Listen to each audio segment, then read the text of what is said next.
What's up everyone, we're out here again working on the truck. Let's get to it. Alright, the first thing I want to show you guys today is that hood latch that I made. If you guys remember from a previous video, I wanted to get rid of the inside latch, so I made this. And I'll show you how it works. Just like that. Obviously very simple. Pull like that. And that makes it a lot easier than worrying about that cable, which I had running through the fender, and then it went underneath. I had to reach way down to get at it, so I really like that. The last video I was working on the interior, trying to get it together so I can get all the wires in, get the fuel pump wired, etc. So I got the floor holes welded up. So what my plan for today to do is get the amplifier mounted and figure out exactly where the sub box goes. So I had it mounted in here before. Well, I shouldn't even say mounted, because the sub box is sitting in there up against the driver's side over to that side, and then I had the amp and it was kind of just laying in there. It wasn't even really bolted in, which I know is kind of dumb, and it always banged around and rattled, but it was always one of these, I'm going to do it one day, and I just never did it. And then I had the battery here, which I know isn't the best idea also, but I'm also moving that to in the box now. So I want to mount the amp on the back here, and I want to move the sub box so it's more in the middle, because then I think the seat will fit better and everything, I think. So that's kind of what I'm going to do today. Plus I got to run wires for the remote on and the RCAs to the amp. I also got to figure out those air lines that go to the gauge on the dash. I want to try to get all this stuff run so that I can put the carpet in, put the seat in, kind of get the interior all back together. And then once that's done, then I'm going to get started on that rear end. Hopefully this week, start tearing it apart. For those you don't know, I got an 8.8 from an Explorer right there, but I got to narrow it. And I actually have to narrow it more than most guys do, because I need it to be the exact width of an S10 because of my wheels. Plus, I have lots of room here, so I actually want to narrow the rear end a little bit more, probably another inch, tuck them in, so that I can run a bigger tire. This is a 245/45. I'd like to go to even maybe a 275. Plus, I'd also like to run a 275/60 like I have on the Nova, a drag radial on there. So that's going to be coming up soon. Hopefully the next video I'll get started on that. Today's video hopefully is just going to be finishing up some of this small stuff and starting to get the interior like totally back together. And yeah, so that's what we're going to do right now. We'll get started on figuring out where this amp's going to go. So this is my plan, and that is to mount this right there, like that, bolted down. And how I'm going to do that is, I have these little square flat threaded, almost like a washer or a bolt, but it's just a square. I'm going to fit that there, weld it, and then I'll have a little threaded portion. I could just put self-tappers or drill holes and put nuts and bolts, but that's kind of hacky, so I'd rather do something nice like that, factory style. Unfortunately, I have to take this sticker off, which I don't really want to, but it's kind of in the way, so I guess it's got to go. So I'm going to peel this off, which is going to be fun, and then prep it for welding. So I just welded those little nuts on there and then bolted them on, so now it's nice and sturdy. I'm going to pull it off again. I think I'm going to paint this black back here before I bolt it back on for good. And then I got to figure out, I got to drill a couple holes, put grommets in for the wire, so I'm going to probably do that next. So it is the next day now. I'm out here working on the truck a bit again. I did drill one hole right here and put a grommet. So through that hole, I'm going to have the air line for the gauge coming through there. On this side, I will also have wires for the air ride. Plus I'll have the amp power going through there out to the battery. I went after work today and I got some of this airline, quarter airline. I got 20 feet, super cheap, so I bought a bunch so I can run it really nice. I also got some something in the mail today. So this is a fan that I bought off eBay. It's a 7-inch electric fan. So it is gonna go somehow like that, mounted onto the transmission cooler. Obviously I'm not quite sure how it's gonna go, but It's pretty much like a fancy aftermarket one. And this was only like 25 bucks. And I think I paid 10 or 15 for the cooler from the junkyard. So I'm gonna mount that under the truck, hopefully on the driver's side. And that hopefully should work out really good. So now I'm gonna start trying to figure out running this airline and continue on with running the wires that I need to run that are gonna be under the carpet. All right, so you can see all these wires that run down the middle and the two airlines. So one runs through that hole, one runs down through this hole. Those ones are the speaker wires for the back, and then I got the red one is the fuel pump. Then there is the speakers, the remote on for the amp, all that kind of stuff. So that's pretty much everything that's gonna run underneath the carpet here. I have a center console that goes there, so that's gonna hide most of that. And then the seat is pretty much right here already. So even if there's a little bit of a bulge in the carpet, you'll never notice because the seat's there. So I'm gonna get the carpet now and try test fitting it and see how it fits in there. It's only in temporarily, but you can see it fits really nice. Now this carpet is must be more of a deluxe carpet. It has some foot pads up here and it has padding under it, which I don't think the other one did. But actually I picked this up off our local buy and sell for like 10 bucks a couple years ago. So it's actually really nice. And the other one, while it was good, had some burn holes from welding and stuff. So that's why I'm changing it out. But anyways, that's it with the center console, how it fits, and all that fits pretty good around the wires and everything. Tomorrow, I'm gonna come out here when I get off work and I am gonna get this transmission cooler mounted. So here it is. That's off like a square body Chevy truck, like an old body style. And then there's the fan, which you already saw that I got.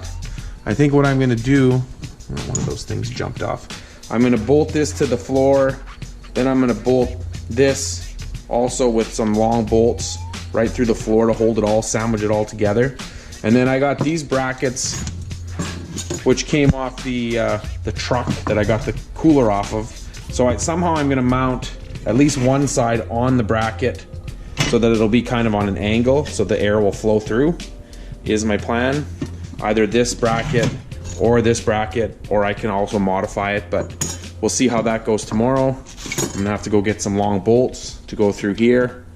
And for this, I already have bolts, so I'll be good. So yeah, we'll continue on this tomorrow. All right, so I'm back out here working. See, I got the truck up on jack stands, and I got the trans cooler here. So I picked up these fittings from Home Depot. Just a brass 3/8 AN to 3/8 pipe, which fits perfectly in here, as you can see by the one I already put in. So all I'm gonna do is wrap it with some Teflon tape and put it in. I've seen some guys on some different YouTube channels talking about Teflon tape, putting it on like the end of AN fittings and stuff. You don't have to. Definitely do not have to put it on AN fittings. You only need to put Teflon on pipe thread fittings. Just a little tip. You dumbass. So I'm gonna put this other one on, and then gonna figure out how to mount this in the truck. Okay, of course this is kind of awkward, but there's the back of the transmission. There's the braided line. So my plan is to mount it basically up here like this, and that'll give me plenty of clearance for everything and lots of clearance for that fan to go on without being too low. Plus it also gives lots of air space up here for the air to go through. I ended up not using those fittings from Home Depot because they did not fit. They're actually 3/8 pipe, but the other side, which is called 3/8, which should be like -6, was bigger, so I couldn't use them. But then I ended up finding these straight fittings, and they actually work fine. So I have it in there kind of where I want it to be. Now I just have to figure out how to mount it. So I have this bracket that I took off the transmission cooler out of the truck. I thought I could use it like lengthwise, but actually it's supposed to go top and bottom kind of thing. So what I'm gonna do though is I'm just gonna cut this one and this one to make these two separate. Bolt it to the cooler, and then these will bolt to the floor, and then the other bracket for the other side of the cooler I'll do the same thing with, probably cut it and then just fit it. So I'm gonna cut this now, and then I'll fit it up in there, and then I'll have to drill some holes. Alright, so there you can see it. There's those two mounts, and I don't know if you can really see it, but there's one on this side. I could only put one, but it's nice and sturdy. and it's nice and tucked up there, but still airflow through the top.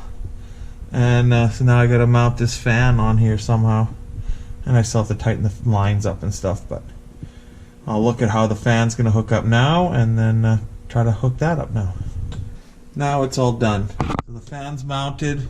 I drilled some holes and put bolts in with like locking nuts, and then I ran the wires, and the wire goes up into that grommet with the other stuff. So yeah, that's done. That should be good. It's tucked up high enough that it's higher than the frame, so it won't be hanging down at all, and that should work good. So now that that's done, now I can start putting the interior back together. I got the shifter in there, and I got the holes made through the carpet, but I need someone here to tighten them up while I hold them from the bottom. I also got this kick panel speaker in. I'll do the other side, start kind of getting it together, get the interior all back in, finish up the last couple wires I need to finish up, and then there'll be time to start on that rear end and get this thing finished. Alright, so it's the next day. Mike was over last night, helped me get the shifter in, just bolted in, so it's in there now. So the next thing I have to do is figure out the shifter cable. So this is the one from the 700, which goes with that shifter, so hopefully it's going to go in no problem. I just got to make a hole in the carpet, stick it through, and hopefully just hook it up to the transmission. Alright, so I put the cable in there, and unfortunately it doesn't fit. It's actually way too short now. I guess the 4L80 is in a different location. The shifter that I'm using is actually out of like an F-body, like an 87 F-body Camaro. It worked perfect with the 700, but does not work with this transmission, so I'm going to have to find either a shifter cable that's going to work, that's longer, or I'm going to have to get an aftermarket shifter. So yeah, I'm not sure what I'm going to do yet, but I'll try to think of something else to do now. Alright guys, we got a special guest appearance on the video today. My brother, who's right there. This is his 66 Chevelle. It is 66 SS with, it's a 283 car. And you guys who are American might think that's not an SS because it's got a 283 in it, but they did come that way in Canada, believe it or not. Has like a custom interior that was done in the 70s. As good as a high ram. It's gonna run. It's got a big tunnel ram on there. No, it runs good. Once I put the MSD in there and got the dual point out of there.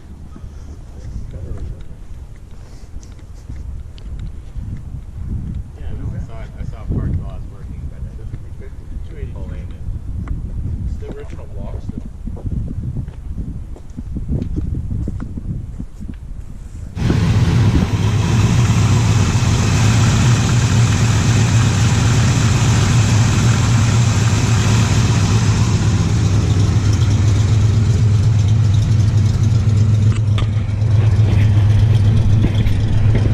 Well, that was pretty cool to see my brother's car. I actually haven't seen it in a while myself.